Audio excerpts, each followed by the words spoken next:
This is our 2001 Dodge Viper with a Hellcat red-eye engine in it. Over the last year, we've won a ton of races on this thing, but we've never known how much power this car actually makes. Today, we're gonna put it on the dyno and find out, so let's get to it. Pedal spacing's a little weird with the auto stuff. Yeah, but it's even weirder with the drive-by-wire pedal on it. So, trans brake's reverse. Pop it at neutral, press the trans brake down. Trans brake is that guy. Yep.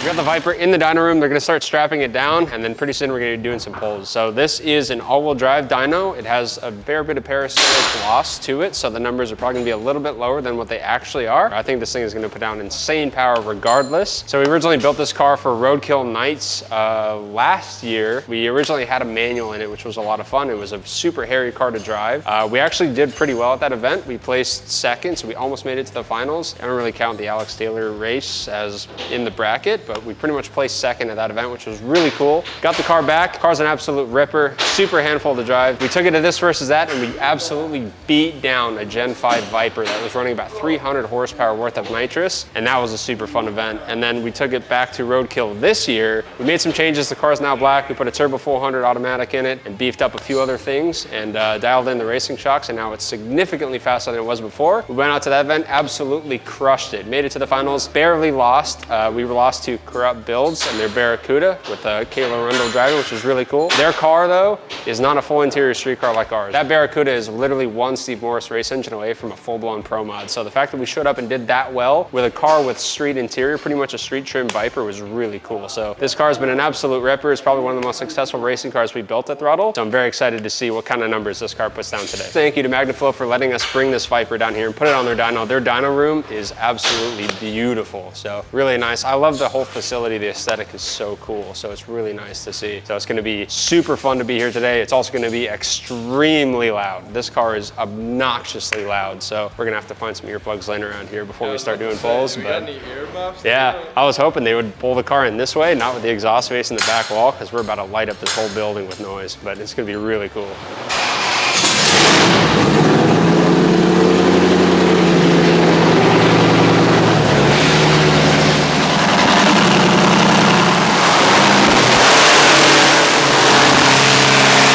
We did one cold start, just checking to see if it works, and we shattered the window. It's so loud.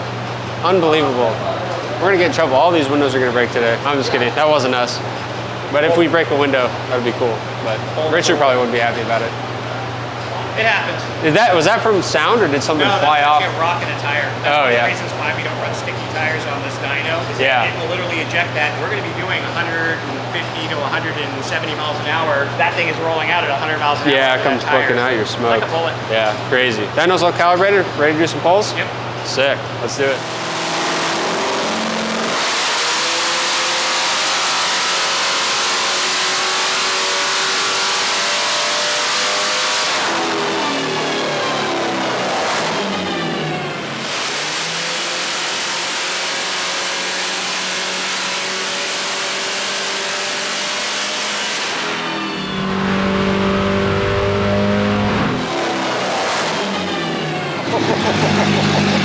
Oh, holy crap.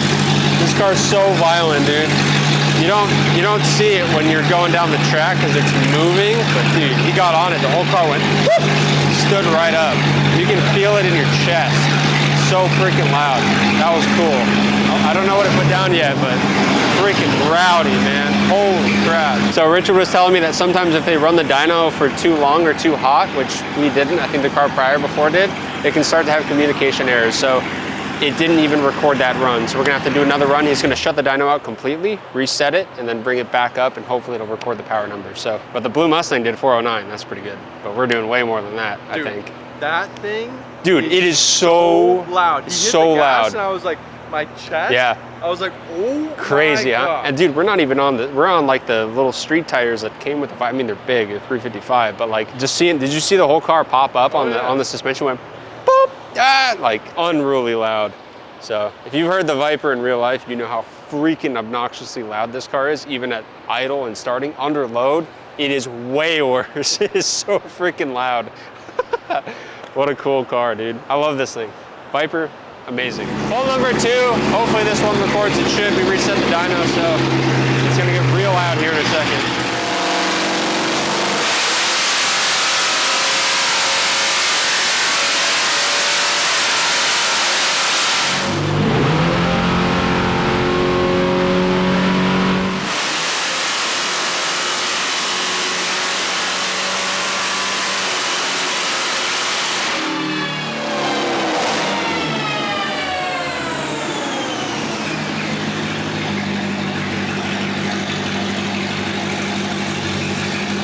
I'm going 820.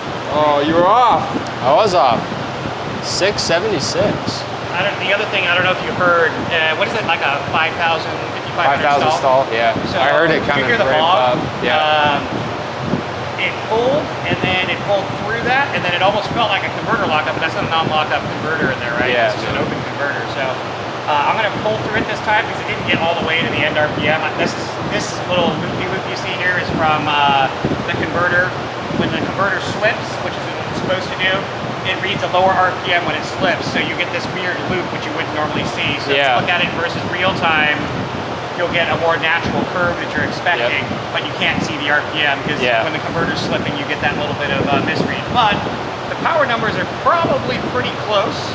It's just we're not getting the overlap in the time period of what RPM it's happening at yet. Something happened on the pole. It was kind of weird. I think it was the converter, but we're not sure. But the power kind of dove off after that. So we're going to keep doing some polls and see if we can extract a bigger number out of that. But it looked freaking vicious.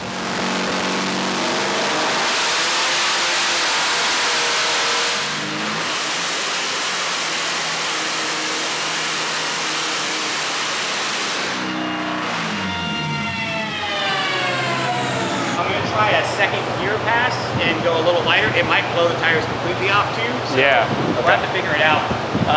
But the log we're getting is when it's finally getting traction. The only problem is it's continuing to fall. I'm watching engine load pop the Diablo Sport, so I got to figure out if it's a traction problem or is the engine adversely reacting. But we'll see in the curve. You'll see exactly what I How long are you letting the dyno ramp up for? Would maybe a quicker pull be better? Yeah, that could, so you could see, as soon as I got into it, it was drop, drop, drop. Yeah. So it wasn't liking something it was seeing, and I saw engine load go from here, and this will probably be a better indicator when we go and look at versus RPM. That's the slippage it was seeing. So some of that's going to be tire slip, but the other part is tire slip should indicate less engine load, but I saw more engine load. So something was causing the motor to try to react and pull power. Yeah. I wonder if the pull ramp is just too slow for it. Yeah, if it wants to do a faster pull. Yeah, I can this thing blows through gears when you're going down the track. It's not like at a I'm just trying to get the oil and everything else like up to speed because it's just been sitting out here idling. So I'll be more aggressive on the next one and see. I know if I go crazy on a 5,000 converter, it's just going to blow the tires off anyways.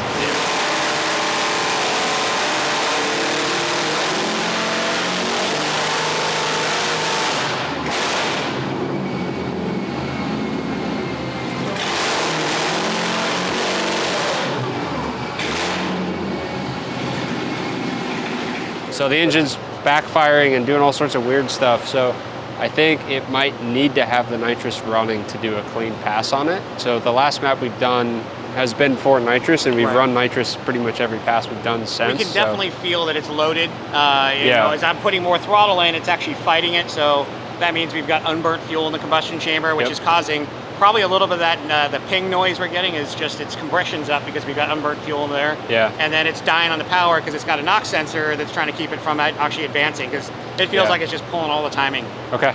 So let's hit the nitrous and see what we can do. See if it gets any better. Okay. So you got the nitrous on. We're gonna hope that two things. One, it solves our breakup issue, and two, it makes more power. So I've just prepped Richard on how to run the nitrous system. It's pretty simple. It's pretty standard for all the cars we set up this way. And we're gonna do a pull and see what it does. Hopefully it cleans up and makes more power.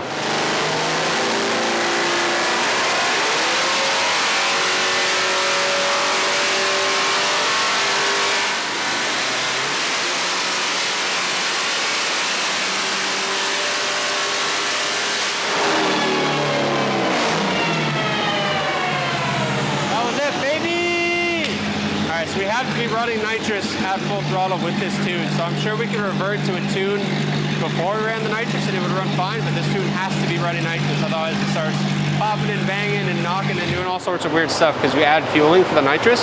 So that was our problem. So we got a good clean pass. Let's see what the number is. That felt a lot better? A lot better. Pulled all the way through the converter and did it right, so. Yeah, good, okay. So noted. We'll do another one after that. I know it's kind of like my feel through pass just to make sure everything was there. Okay. No, didn't feel any bad tipping, detonation, or anything like that. So. Good, okay, perfect. That's what we were looking for, baby. That's what I'm talking about.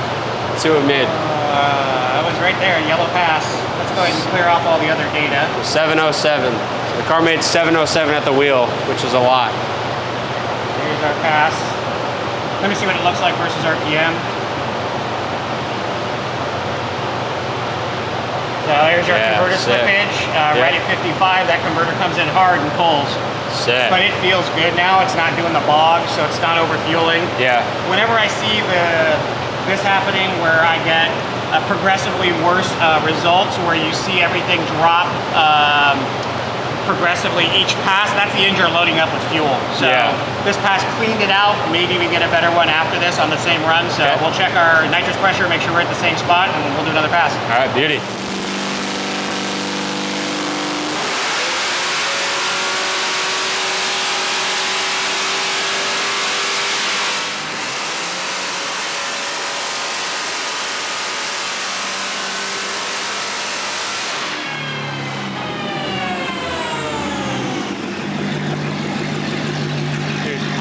Tired of this car.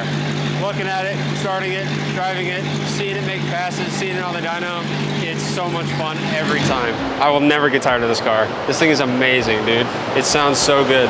I was holding my phone, dude, it's coming through the earplugs. Like, it still hurts, even with plugs in. Pretty repeatable. Just consistent. Yeah. 649, so we're probably starting to tip into that heat soak on the blower. Yeah, and as soon as it got through, about similar at the very top. I mean, if you look at these averages, you got a little peak wherever I let off. Yeah. And that's pretty normal, kind of like an overrun condition. But if you're looking at like there, 690, and the real peak it being in like 697.